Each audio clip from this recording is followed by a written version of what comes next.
Hi there, it's me, Simon, Tabletop Divinitatus, and we're back to Heresy.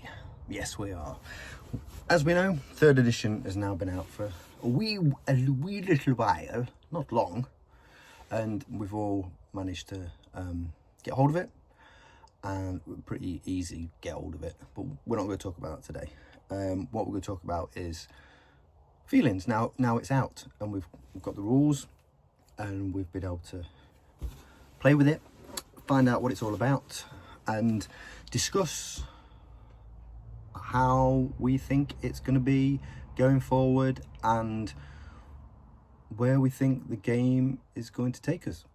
Because I, for one, and maybe controversial, may not, put in the comments, but I like it. I like 3rd edition. I don't think it's drastically different from 2nd edition. I think they've fine-tuned a lot of things. Some things aren't great, but we're going to discuss that later with the house rules section, which I think is important for us all going forward, to understanding that this is a game that we play, and that, yeah, if you're going to play tournaments, that's different, and you've got to stick to tournament rules.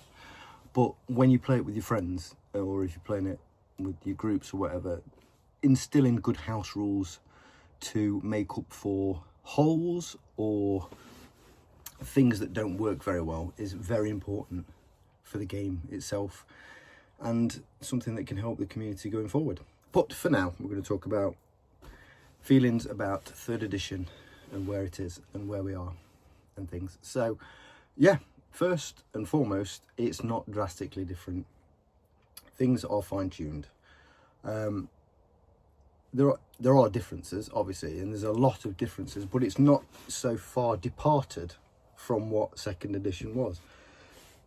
Just as 2nd edition was different to 1st edition, but it wasn't a different game completely. You could go from one to the next one, and with a little bit of rule learning, then you got it. And this is exactly what 3rd edition is, with a few changes of mentality and understanding new rules and things. It's still the same game as it was. There are just new elements to it, like damage. Our weapons have damage characteristics now, which was needed in some areas. I think it was needed in some areas to tackle things like dreadnoughts, and so damage got through the instant death rule. That's how we've got through it, isn't it? So if the old rules, if it was double your strength, if the strength was double your toughness, then it killed you outright and stuff. And then it was good for some things, but it also made your characters really susceptible to some stupid stuff, which was fun and made for these dramatic moments when your Land Raider would blow up and all your crew were fine, and then you'd roll a 1 for your Praetor and bam, he was dead because it doubled him out, which was fun. But to deal with dreadnoughts, which were a problem, and also just kind of, it doesn't simplify the rules, it just means that you can stay on top of things, I think, a bit better. I do. I think the damage thing's going to work, and then, because obviously that goes into the new Eternal Warrior rules, which again was needed, because you did have problems with Eternal Warrior. Sigismund was a problem. He was taking a Primarch to a game without both bringing Primarchs, because the guy was just totally unkillable and such a beast, which he should be. I'm not saying he shouldn't be a beast and everything, but like, it was one of those where I always thought, well, surely all the named characters that survive should have it then. If Sigismund's got it, why hasn't everybody got it? Like, why hasn't Abaddon got it? Why hasn't Loken got it? Why hasn't Khan got it? They're the same characters that don't die, but then Sigismund had that along with the Primarchs, which didn't make sense to me. I didn't like that rule. Eternal Warrior now, as we know, is like damage mitigation, which works because they are double tough. They are triple R bastards at the end of the day. Like, Custodes have got it now, like built in, like which is cool, because Custodes are meant to be wicked and stuff, aren't they? They're meant to be more than a marine, and that eternal warrior, forever fighter is what that represents and stuff. And I like that. And obviously with damage characteristics, it helps keep the Primarchs where they're supposed to be, and the eternal warrior rule helps with that going forward. So I think they're good changes, and I think it's not that difficult to learn. Just, okay, I've been hit by this weapon, my character's got eternal warrior 1, so easy enough to work out. So nothing overly complicated. So yeah, I don't see any. I think that's good. Another good thing. The game itself has changed in the sense of how we now play it, though. And when I say that, I mean that a game of Horus Heresy in 2nd edition, you were trying to score your objectives. You were, but at the same time, it very much evolved around trying to. It was still a shooting gallery and still a kill as much as possible, as quickly as possible kind of thing. That's changed now with how we score and what scores and how things score. I think it's turned the game from a bit more of a bloodbath into something a lot more tactical. I think the game itself now is going to mean that people have got to think 2 moves, 3 moves ahead kind of thing of what's going to happen, because you're going to have these situations where unit purpose, and I think that's good. I think the things that we have should have unit purpose. A heavy weapons team is not the best scoring. They are good for shooting and killing stuff. Yeah, that's fine. Yeah, but then it's the weapons that they've got. So what is their unit purpose? Are they tank killers? Are they marine killers? Are they infantry killers and stuff like that? Unit purpose. And I think that's really good. And then on top of that, obviously we have tactical statuses now, like more so, not just pinned and stuff like that, but now we've got tactical statuses, which you are going to play around now, and you are going to build certain units, and certain things around your army is going to literally be built around those things, like salamanders and panic and things like that. Or it could be working around just, yeah, let's work out how we get as much suppressive fire or something like that. And then there are armies that are really good at holding against that, like Iron Warriors. We know that Iron Warriors don't have their leadership modified by when taking like pinning and I think suppressive and stuff like that. So that's a really good rule. So can you build your army around that and then work around that narrative or whatever, that tactic? And I think that's what's key here is the game has become tactical. I'm not saying it wasn't before. I'm just saying that now there are more things to think about with your general's brain, which is good, because this is a war game and we should be thinking about these things. It should be something that gets the grey matter moving, and we're not just like, I'm just going to kill that. No. If I kill that, it's better if this unit kills that, because that's unit purpose, and I'm going to achieve more by doing that. But how do I protect that? Maybe if I'm taking this objective with this unit, but I've got this unit as backup because of unit purpose and what they're there for, it's just gonna, I think that's great. And so on top of that is the tactical statuses, which I think are a great rule with these weapons and things that happen. I think they're great because it adds so much more battlefield realism for these different things like flame and panic, or masses of bolters which can suppress and things like that. I really like that. And the scoring that we have now, scoring has become something completely different, which you have to work around, which makes the game faster, which is just it's not too fast, but we'll talk about that later when it comes to house rules, because I think turns is a house rule that you can look at and instill. Another thing that's changed is flyers. Flyers look brilliant now. I've gone through the rules several times. I think flyers have something that they haven't had before, a unit purpose, and they've got so much going on for them. And if we get plastic kits for flyers, I think they will sell like crazy, because they're just cool AF. And there's so much that you can do with flyers now that you could do before, but it just feels different now. The zooming on, each zoom in, like in Legions Imperialis, like it's that feel. Flyers in Legions Imperialis feel great and strong. In Heresy, they didn't feel like that. They felt like they come on, like his Xiphons was just so like, come on, we'll just shoot it out, let's go, bam, bam, bam, it's dead. It's not gonna feel like that anymore. It's gonna feel like they have a purpose. So I think that's absolutely great. Blast templates. So many people moaned like crazy about from first edition to second edition. Oh, blast, it's pointless. Why have a demolisher cannon anymore? I hate demolisher cannons. Oh, blast is crap. Blah blah blah. And it wasn't great. It wasn't. Suddenly, all those things that were moaned about before about blast is back. Blast is back with a effing vengeance.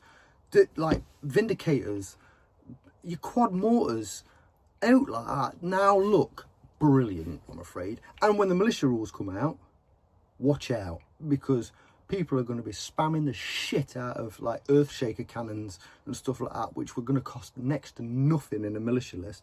Look at Solar, my Solar army that I've got built up. I'm literally almost going to run an army in 2 sections. There's going to be the ground troops, so the infantry with the tank support. I'm literally going to have an artillery section just to bomb the shit out of people from the back, and it's going to be mint. And that's another thing that's good as well. I feel that Solar and Mechanicum have got a boost, and Knights in the sense as well. But I feel that Solar and Mechanicum, I've had a little oomph up, a little help. Not making them overpowered, but giving them more options and giving them a bit of build quality for unit purpose. I love unit purpose. The theme of this video today is unit purpose. We're going to talk about unit purpose today. So yeah, another thing that's good, and again this ties into like Solar and Mechanic get a boost a little bit. No artificer armor on sergeants. Best fucking thing that could have possibly happened, because that shit was annoying. When someone had tanked, we got a battle report where I think Gaz on it was on one of them is Reaver Sergeant with Artificer armor tanked about 14 shots. 14! It was crazy. None of that no more. Yes, you can put a character in there, but you know what the problem with that is now? Is that tactical units are so much more easily going to get suppressed, or some tactical status, and it literally will, your characters are shit's going down. If you lose them, the amount, then power goes down. I think it's great.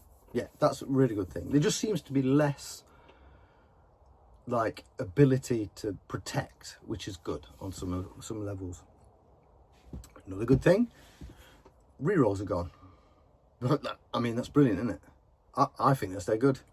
Like, because how many times have you watched, say, half a dozen Terminators and with heavy, and you're like, oh yeah, look at them, they've failed loads there, but they get a reroll, and then bam, they pass them all. No, no. Those when that first roll, when you roll 5 ones, you're like, you're fecked, aren't you? And yeah, that's good. That's so much better. It shows a dice roll's a dice roll. It ain't 2 dice rolls. It's 1 dice roll. You miss, you miss. You hit. That's it. Charging and volley fire. It feels real. I've done some test things with it. Feels good. It looks good. Again, tactical statuses matter. Again, positioning's gonna matter. I think that's good. The volley fire, return fire, like that's the charging works, and the legions or the armies that want to do the charging more often have got the benefits to do that, and they have that in their legion rules. And I know the legion rules aren't as flushed out, but that's good because they are meant to all be pretty much the same with small changes in them, like things that they prefer. So I think they've got that. I think they've got that right. I think the legions they seem very well balanced. Yeah, another like the Libers look good. The legions look good in the Libers. I think that it's all working together. So yeah, charging and volley fire, good. Takes a bit figuring out. Won't lie. Like the first couple of times that you do it, and you're like, what is okay? So how far am I moving here?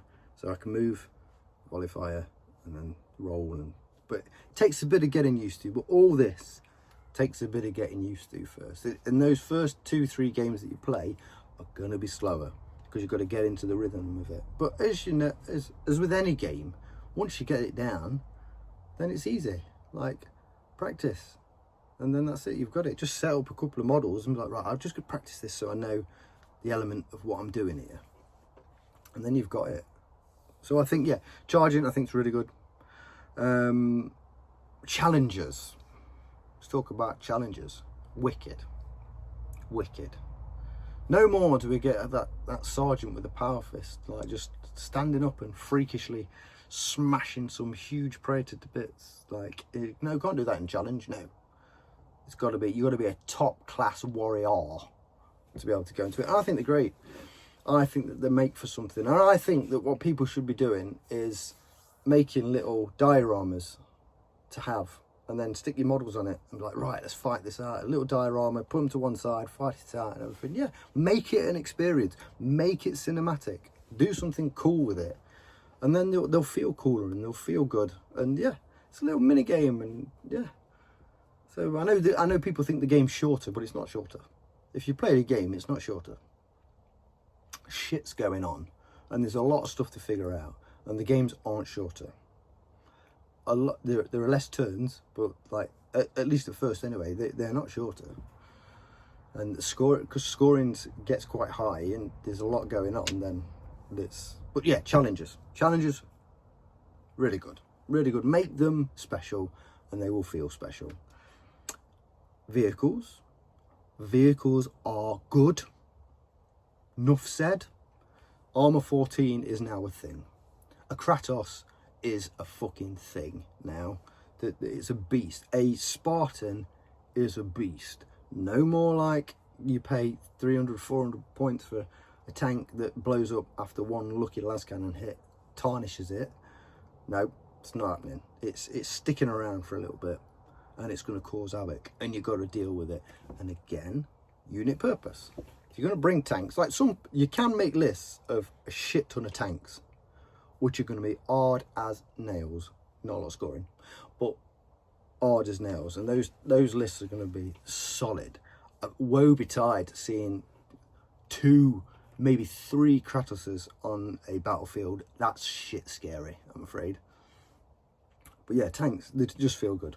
Vehicles feel good now. Charging out of a rhino, disordered. Jumping out the hatches, yeah, feels good. Feels good to me. I like it. Yeah, a lot of positives. I think they've done a good job.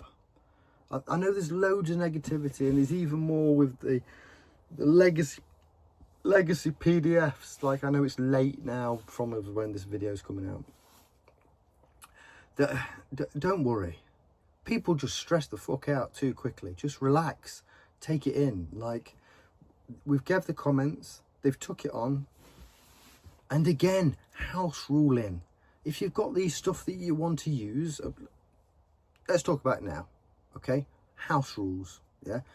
Say the legacy PDF came out, a unit you had, say it was destroyers for some fucking reason, don't know why. Say they weren't on it, yeah? Say they weren't on it.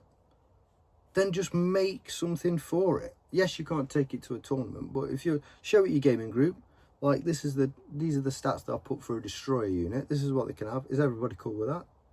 Yeah, we're cool with that. Then go for it.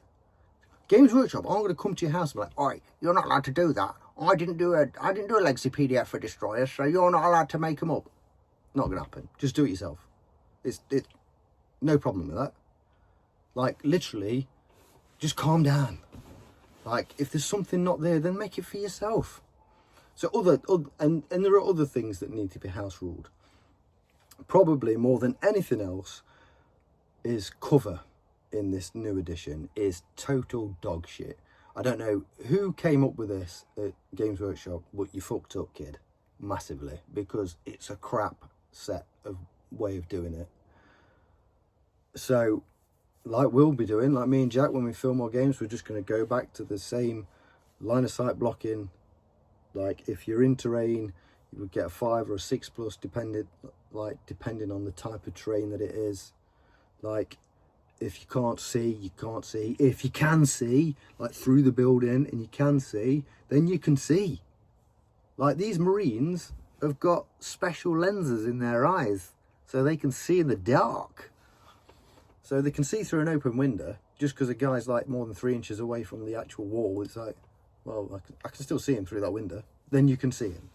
So that would be house rule number 1 for me. To make your games better, do cover old school way of doing cover, and like just say, this is how we're doing it.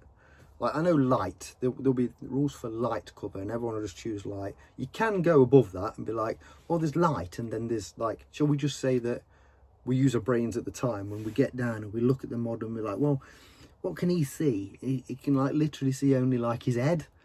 So should we call that's like a full cover? Go like Necromunda way and be like, that's full cover. That's got to be, that's almost like a 4+ save. You got to be good. Like, just do it like that. Use a bit of your old grey matter upstairs and like figure it out. So yeah, so number 1 is cover. Cover is like a house ruling thing that you'll need to do, or at least all agree it's going to be light. And then, but you want your battlefields to look good, so be creative with it. Like, it's not the end of the world. And then another house rule. We're back to this weird 40k thing with wound allocation, where you can take it off guys who can't be seen by the shots. No, that's not what we'll be doing. Me and Jack, or games on Tabletop Divinitatus, will not be doing that shit rule.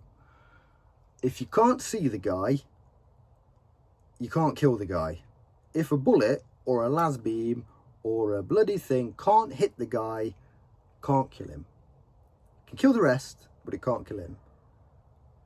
Deflagrate is different because obviously that jumps and that ignores the cover, and like phosphex can move and stuff like that, so that'll be different. But if you can't see it, you can't kill it. Somebody's got to be able to see him to kill him. Yeah, that is house ruling. That's what I'll be doing. You can't see it, you can't kill it unless it's got deflag. So that's another house rule. So we've got cover, we've got line of sight, and can't see it, can't kill it. Turns. I think that when you play a game of Heresy 3.0, play the 4 turns with the option of, and state it beforehand with like, are we doing turns 5 and turn 6? Like, do we say, right, we're gonna do 5 turns, not 4 turns, and we're gonna roll for a turn 6? That's what we'll be doing on the channel. We'll be like, right, because you can come back from these games with the points. You can score early and then seem to like drift off, and then the other player runs out of time.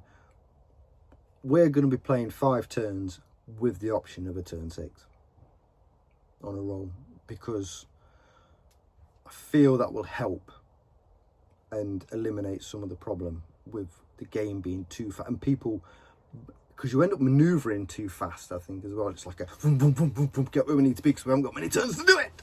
Whereas I think if you add the option, if you house rule an option of being slightly longer in your turns, it will open up a little bit of more creativity and stop so much rush. But yeah, those are my feelings. Those are my feelings for Horus Heresy 3.0. I think it's a great addition. I think the majority of it is really good. And with those house rules I've talked about, it's a fantastic addition. And it's doing a great job. And you'll really enjoy it. And another thing, these things, the Journal Tactica, I think they're great. And I know people hate them and hate the idea of these monthly or bi-monthly supplements. I think they're great. Just to add a little bit of flavour, I don't mind. I know it's 16 quid or 60 or whatever you pay for and wherever you get them from, but that's not bad for a bit of entertainment and to add a little bit extra. And once you've got like a load of these going, you're gonna have loads of like more reference material to use for like campaigns and all sorts of stuff. I like it. I don't mind it at all. I don't mind it. And we've got all the kits coming out, and there's so much support for Heresy 3.0, and I think it's going to be great. I think that everyone's going to really enjoy it. There's so much more on the horizon. I can see plastic flyers coming. I can see plastic titans coming. I think plastic war rounds are around the corner.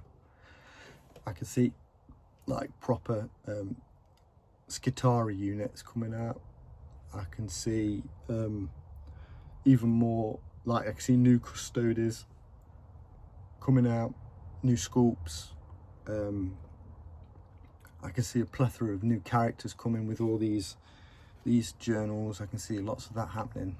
I think this is an exciting and fun time for Heresy fans, and I think everybody just needs to get over it now. Get over it and enjoy it for what it is. Like when the PDF comes out, yeah, some stuff you'll be able to bring back and use again, but if you can't make it up yourself, enjoy it. It's meant to be fun, and the models look great. That Saturnine box is bang full of brilliant stuff, and I don't like when you first see the Saturnine Terminators on the pictures, you're like, oh, that's gonna look weird. Then you get hold of them and they're fucking mint. That Praetor, you can do all sorts of stuff with him. It looks great. So yeah, I'm chuffed to bits with it. I think we've got it all here, and if you use your noggin, then you'll make more of it, and you'll have a really good time with it. So that's my thoughts. Please, if you've got any comments to make, or if you just want to say hi, or if you want to ask any questions, please put them in the comments.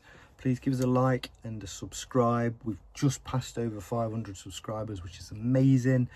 And I'm going to be doing a short video will be coming up, because I did say that once we got to 500, I'm going to give this away. This Inquisitor Ostromandus guy. So I'll be giving that away. So I'm going to do a video on a YouTube short just to advertise when I'm going to do it. I'll probably give it away on a live feed next week. I'll just choose a subscriber at random, and I will send it anywhere in the world.